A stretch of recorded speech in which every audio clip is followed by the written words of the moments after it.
Okay, what if we wanted to add some atmospherics to our scene to kind of make it have a more moody look, I guess? Well, let me show you how to do that. Vray has some nice built-in tools for it.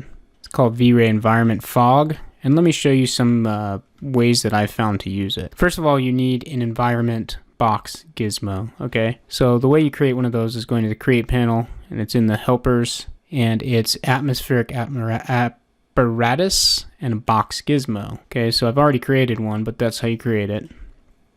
And you just create it the size that you want atmospherics to be going on in.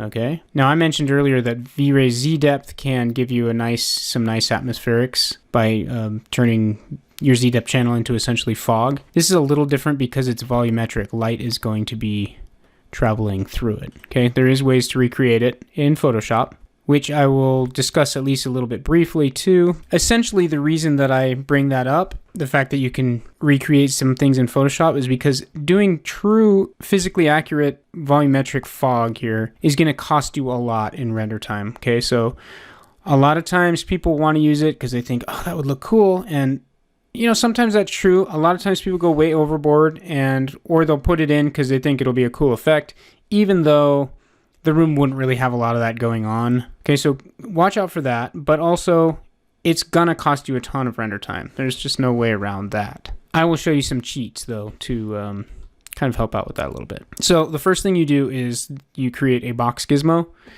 and then you go to rendering environment. Okay, let's expand this a little bit, and then it's in the environment tab, and go down here to atmosphere. That's where it is. And you go to Vray Environment Fog. Okay, so it's up. I've already got one sitting there, but you would just add it, Vray Environment Fog. Okay, I'm gonna make it active here, and then what you do is you link it to the box gizmo. Okay, so this is called Box Gizmo 1, I hope. Box Gizmo 001, and right here it is linked to Box Gizmo 001.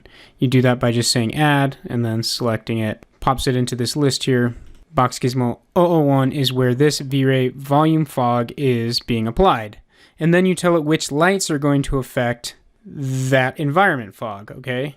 So it's a volume fog, so that means light shines through it, right? It's like a dusty room with light shining through it. So you'd have light beams going through the fog. So which light do we want to affect that? Well, our Box Gizmo only is by the window, so it would basically just be fogginess, dusty air coming in, you know, over by the window. So the light rays coming from the window is what we'd want to be affecting it.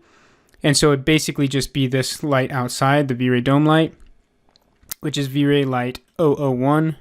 You could also just check use all lights, but remember, this costs a lot in render time. So adding a bunch of lights to the volumetric fog will cost you even more time. Here I opted to just add the outside light as the volumetric light that's going to affect fog coming through. So we're basically creating volumetrics here using the light and the fog in that box gizmo. Now, essential settings for the fog. Fog color is important, and fog distance is important. Those are the main things that I worry about.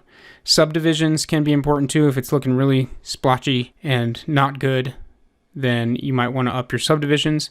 But again, render times will suffer. Okay, and I would suggest going to the Chaos Group forums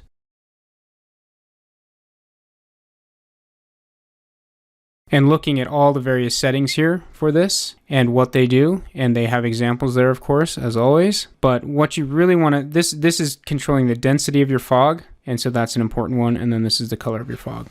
So let's see what that looked like. I think default for distance is maybe 8 feet. Obviously, I've already adjusted away from default here, so I'm not sure if that's right. But anyway, I'm putting it at 35 feet, which basically means it's like how far can you see in this fog. Okay, so that's what the fog distance basically is like. So with that applied there with those settings, not exactly default, but close, let's see what that looks like.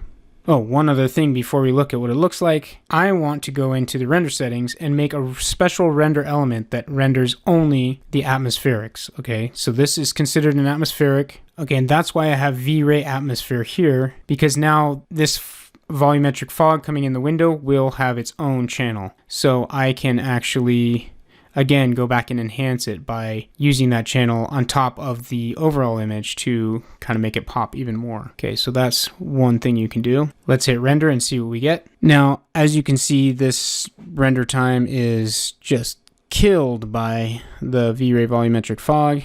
It's pretty bad usually. You can downplay the settings and make it faster, but this is it creeping along on the V-Ray atmosphere channel.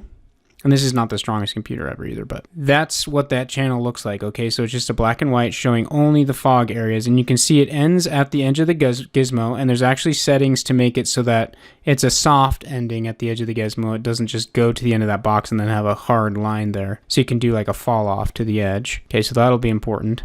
But you can see that that chair is kind of sitting in fog there, and there's actual light, and it's kind of a big, broad, diffused light that's coming through the window. So it makes sense that this is just kind of a bright spot over here.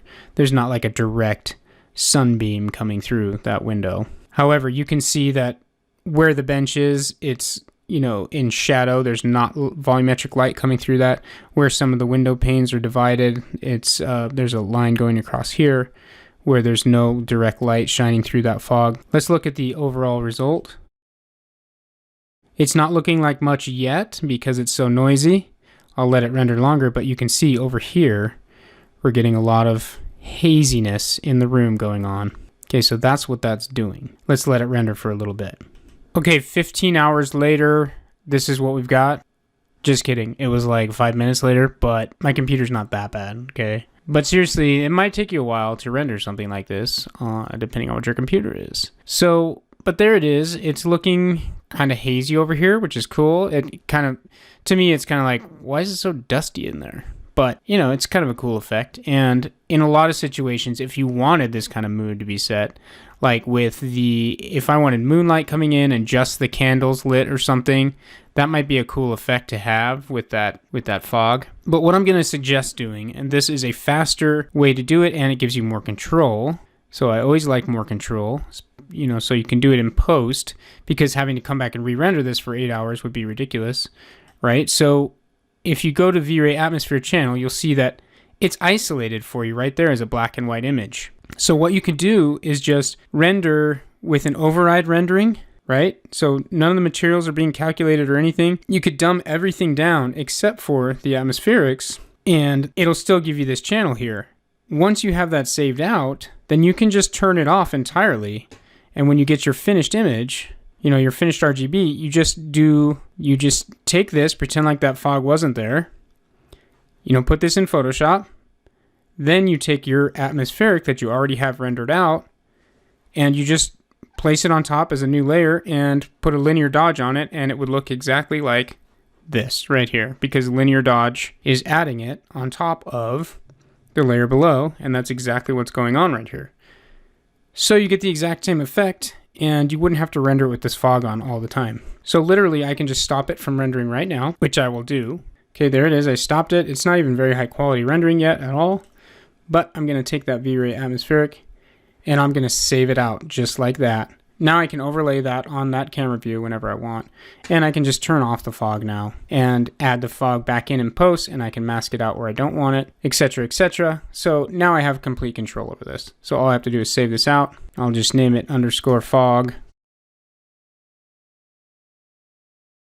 So there you go. So now I'll just turn that off so my render times don't explode. I can add it in Photoshop later. So that's the trick that I have to offer you. Just simplify everything. Maybe do an override except on the windows. Let that light come through and give you that black and white image of the fog. And then just save that. And then go about your day. Turn it off. Render what you need to from that same view. And you can just add that fog back later in Photoshop and have way more control over it. So that's how I do it, because I don't have the patience to sit and wait for fog to render more than once. Okay, so let's go back in. Turn this fog off. Environment tab, atmospherics, and you can just make it not active anymore. Now, if you wanted that fog to go throughout the whole room, you'd move this gizmo throughout. You could turn it on so that all lights are affecting it, and you could get kind of a hazy-looking, smoke-filled room, basically, if you wanted. So you can mess with those settings if you want. Like I said, check out the Chaos Groups webpage, and it'll tell you, explain in more detail and give examples of every setting that's in the fog, but I showed you the ones that are essential. Now, if I had changed that to, you saw the density of the fog, it was sort of dense, but not really dense, right? So that was what I was talking about with the fog distance here. So the color was white, it's kind of making it kind of a white haze over here. You can make that whatever you want. And then 35 made it so I could see through it without it totally blocking out what was behind it. If it was set to like 6 feet or something, then it would basically look like a solid mass of smoke over here.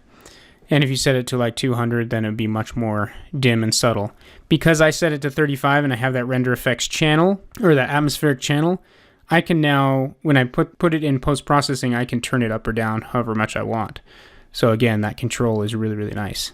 So that's how you can deal with the V-Ray environment fog.